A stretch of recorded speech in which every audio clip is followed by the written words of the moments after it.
రవితేజ గారిది comeback cinema, కానీ కొన్ని సీక్వెన్సెస్ వల్ల. Hello guys, welcome to our V35 movie max channel. ఎంతో మంది ఈగర్గా వెయిట్ చేస్తున్న రవితేజ గారి క్లాసిక్ ఫిలిం అయిన ఇరుముడి మూవీ ఇవాళ గ్రాండ్గా రిలీజ్ అయింది.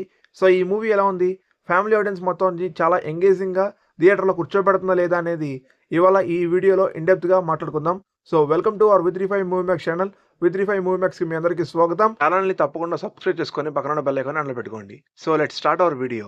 ముందుగా స్టోరీ లైన్ విషయానికి వస్తే, త్రినాథ్ అనే ఒక ఆటో డ్రైవర్ లవ్ చేసి మ్యారేజ్ చేసుకుని ఒక సెటిల్ లైఫ్ గడుపుతున్న నేపథ్యంలో తన 41 రోజుల దీక్ష, అయ్యప్ప స్వామి వారి దీక్ష తీసుకున్నప్పుడు ఎంతో నిష్ఠగా తన అయ్యప్ప స్వామి భక్తిని మొత్తం చాటుకున్న ఆ సర్టైన్ పాయింట్ వల్ల కొన్ని ఇష్యూస్ ఏర్పడతాయి.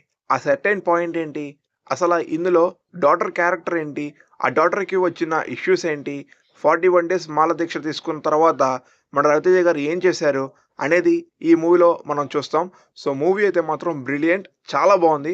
ఫస్ట్ హాఫ్లో మనకి చాలా సూపర్గా ఎంగేజ్ చేసి, ఇరుముడి సూపర్గా మనకి ఎక్స్ట్రాడినరీగా ఉంటుంది. కట్టు సాంగ్ కూడా మనకి ఫస్ట్ హాఫ్లో ది ఎపిక్గా చాలా ఎక్స్ట్రాడినరీగా ఒక మంచి కొత్త ఫ్రెష్ ఫీల్ అయితే మనకి ఇస్తుంది. అండ్ సెకండ్ హాఫ్లో ఇంటర్వెల్ తర్వాత నుంచి మనకి మూవీ టర్న్ అనేది చాలా మారుతుంది. సూపర్గా ట్విస్టులతో, అద్రిపోయే ఎమోషన్తో మనకి మూవీ అనేది ఎండ్ అవుతుంది. ప్రతి ఒక్క ట్విస్ట్ని వాళ్ళు క్యారీ అవుట్ చేసిన విధానం కానీ, దాన్ని పే ఆఫ్ చేసిన విధానం కానీ చాలా బాగుంది. శివ గారు ఈ మూవీలో చాలా బాగా డైరెక్షన్ చేశారు. ఆయన స్క్రీన్ ప్లే కానీ, రైటింగ్ కానీ ఈ మూవీలో ద బిగ్గెస్ట్ అసెట్ అవుతుంది.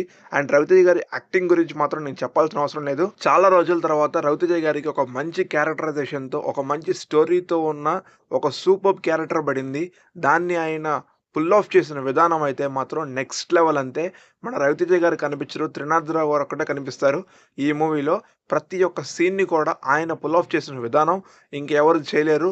ఇరుముడి క్యారెక్టరైజేషన్లో కానీ, మూవీ ఎక్స్ప్రెషన్స్లో కానీ, ఎమోషన్ సీన్స్లో కానీ, మనకి యాక్షన్ సీక్వెన్సెస్లో కానీ ఆల్ ఆర్ గుడ్. మల్లెపూలి పల్లకి సాంగ్ మాత్రం మనకి సెకండ్ హాఫ్లో వస్తుంది. మల్లెపూలి పల్లకి సాంగ్కి సెకండ్ వర్షన్ ఉంటుంది. అది అయినప్పటి నుంచి ఒక సూపర్ ఇంటెన్స్ డ్రామా అనేది, ఒక సస్పెన్స్ అనేది రివీల్ అవుతుంది. అదైతే మాత్రం నెక్స్ట్ లెవెల్. అంతే ఆ సీక్వెన్సెస్ మొత్తం కూడా చాలా బాగుంటుంది. అండ్ మీ అందరూ కూడా ఎంజాయ్ చేస్తారు థియేటర్లో. మల్లెపూలి పల్లకి సాంగ్ వచ్చినప్పుడు మాత్రం తప్పకుండా మీరు థియేటర్లో సీట్లో అయితే కూర్చోరు. ఆ నామస్మరణతో ఎక్కడికో ఒక ట్రాన్స్లోకి వెళ్ళిపోతారు. సో ప్రతిదీ కూడా ఈ మూవీలో ఒక నెక్స్ట్ లెవెల్.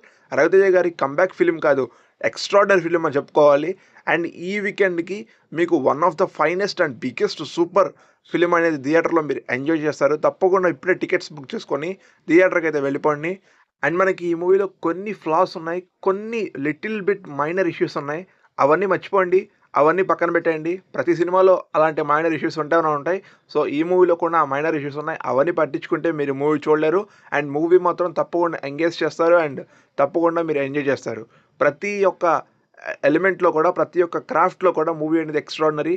ముఖ్యంగా బ్యాక్గ్రౌండ్ మ్యూజిక్ విషయానికి వస్తే, జీవి ప్రకాష్ గారి బ్యాక్గ్రౌండ్ మ్యూజిక్ అయితే మాత్రం నెక్స్ట్ లెవెల్. ఆయన సూపర్గా మ్యూజిక్ అనేది ఎంగేజ్ చేస్తూ డెలివర్ చేశారు. అండ్ ఎడిటింగ్ కూడా ఈ మూవీలో చాలా క్రిస్పీగా, చాలా బాగా కట్ చేశారు. ప్రతిదీ కూడా ప్రొడక్షన్ డిజైనింగ్ కూడా చాలా బాగుంది. Every performer is the epic performer. Definitely థియేటర్కి వెళ్ళిపోండి. It's a really classic and super hit film. So that's all for this video. My review మీకు నచ్చితే తప్పకుండా లైక్ చేసి షేర్ చేయండి. ఇలాంటి మూవీ అప్డేట్స్ అండ్ రివ్యూస్ కోసం ఇప్పుడే మన ఛానల్ని సబ్స్క్రైబ్ చేసుకొని పక్కన బెల్ ఐకాన్ ఆన్లో పెట్టుకోండి. So once again I'll back with another video. Until then stay with me, take care and signing off, Vamshi. Thank you.